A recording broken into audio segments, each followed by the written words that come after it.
بسم اللہ الرحمن الرحیم۔ سورۃ البقرہ۔ نام اور وجہ تصریح۔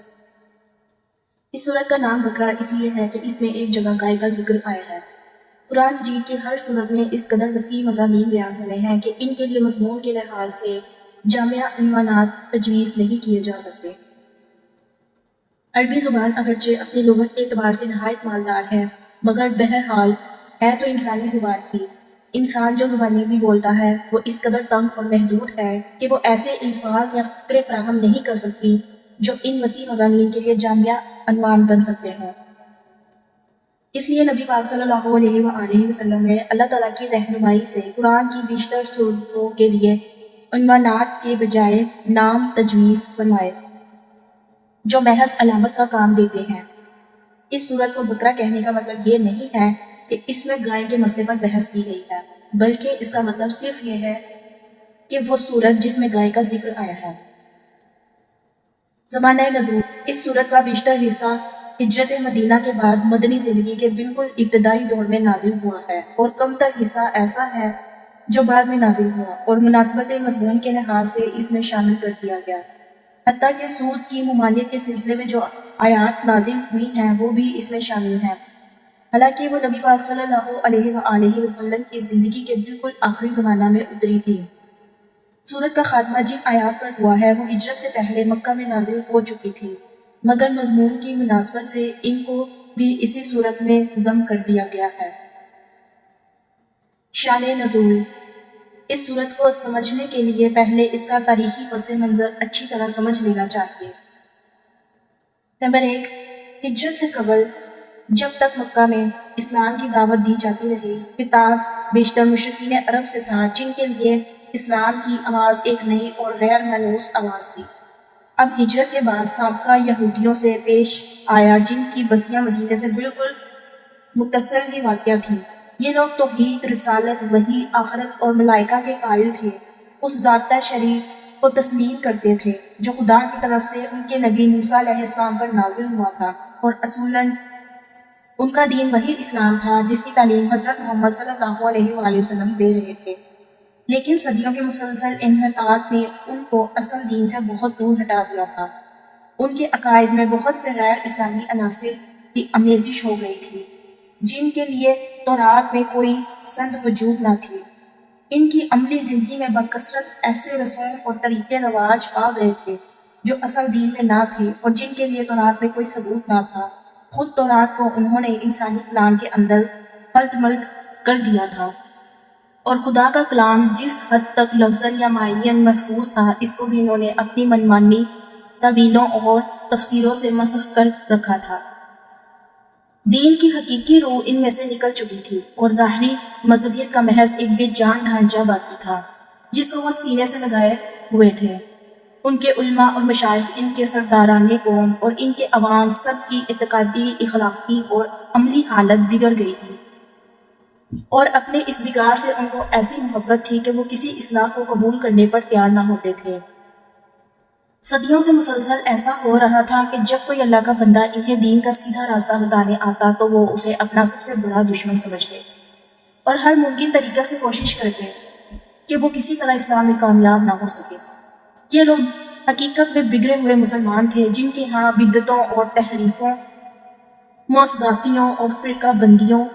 خدا فراموشی، دنیا پرستی کی بدولت انحطاط اس حد کو پہنچ چکا تھا کہ وہ اپنا اصل نام مسلم تک بھول گئے تھے،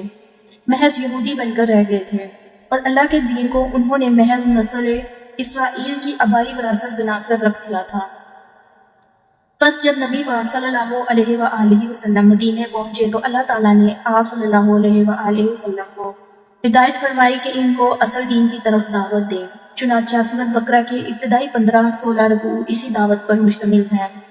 ان میں یہودیوں کی تاریخ اور ان کی اخلاقی و مذہبی حالت پر جس طرح تنقید کی گئی ہے اور جس طرح ان کے بگڑے ہوئے مذہب و اخلاق کی نمایاں خصوصیات کے مقابلہ میں حقیقی دین کے اصول پہلو بہ پہلو پیش کیے گئے ہیں،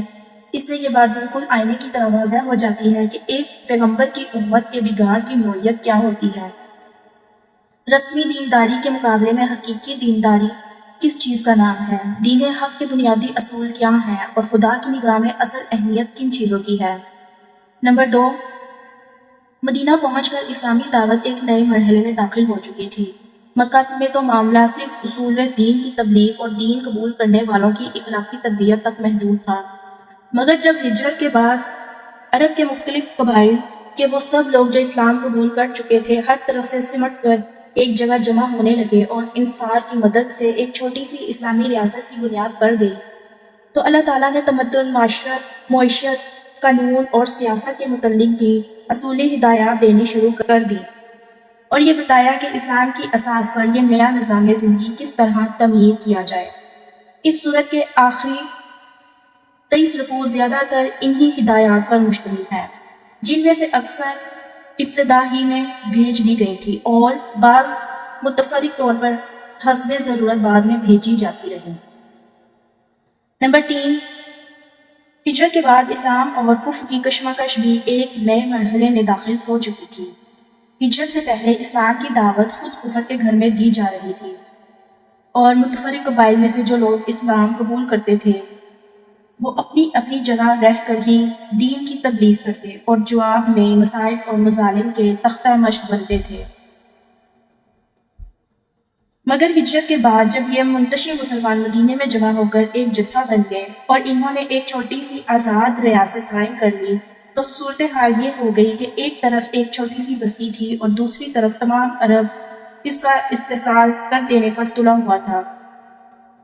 اب اس مٹھی بھر جماعت کی کامیابی کا ہی نہیں بلکہ اس کے وجود و بقا کا انحصار بھی اس بات پر تھا کہ اولاً وہ پورے جوش و خروش کے ساتھ اپنے مسلک کی تبلیغ کر کے زیادہ سے زیادہ لوگوں کو اپنا ہم عقیدہ بنانے کی کوشش کریں، ثانیاً وہ مخالفین کا برسر باطل ہونا اس طرح ثابت کر دے کہ کسی ذی عقل انسان کو اس میں شبہ نہ رہے، ثالثاً بے خانہ و ماں ہونے اور تمام ملک کی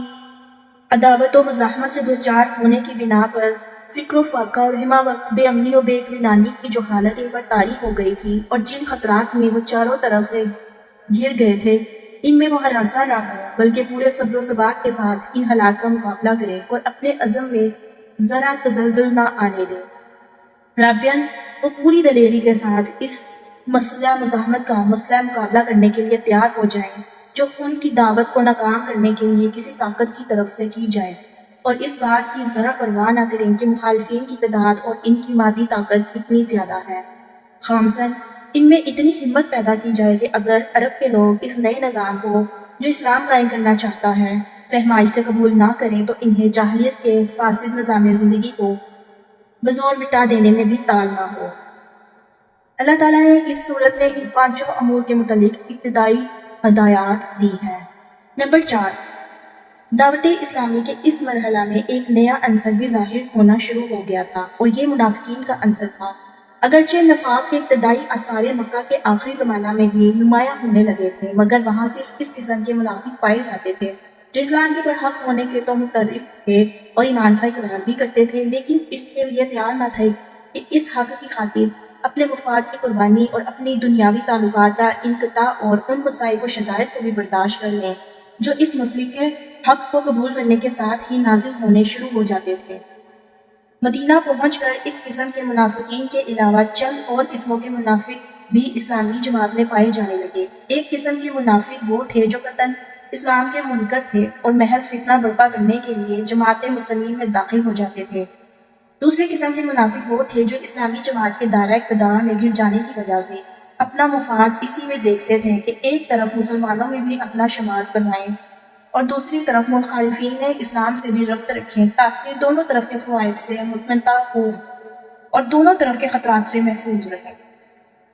تیسری قسم ان لوگوں کی تھی جو اسلام اور جاہلیت کے درمیان متردد تھے۔ انہیں اسلام کے برحق ہونے پر کامل اطمینان نہ تھا، مگر چونکہ ان کے قبیلے یا خاندان کے بیشتر لوگ مسلمان ہو چکے تھے اس لیے یہ بھی مسلمان ہو گئے تھے۔ چوتھی قسم میں وہ لوگ شامل تھے جو امن حق ہونے کی حیثیت سے تو اسلام کے قائل ہو چکے تھے، مگر جاہلیت کے طریقے اور اوہام اور رسمیں چھوڑنے اور اخلاقی پابندیاں قبول کرنے اور فرائض اور ذمہ داریوں کا بار اٹھانے سے ان کا نفس انکار کرتا تھا۔ سورۃ بقرہ کے نزول کے وقت ان مختلف اقسام کے منافقین کے ظہور کی محض ابتدا تھی، اس لیے اللہ تعالیٰ نے ان کی طرف صرف اجمالی اشارات فرمائے ہیں۔ بعد میں جتنی جتنی ان کی صفات اور حرکات نمایاں ہوتی گئی، اسی قدر تفصیل کے ساتھ بعد کی صورتوں میں ہر قسم کے منافقین کے متعلق ان کی نوعیت کے لحاظ سے الگ الگ ہدایات بھیجی گئیں۔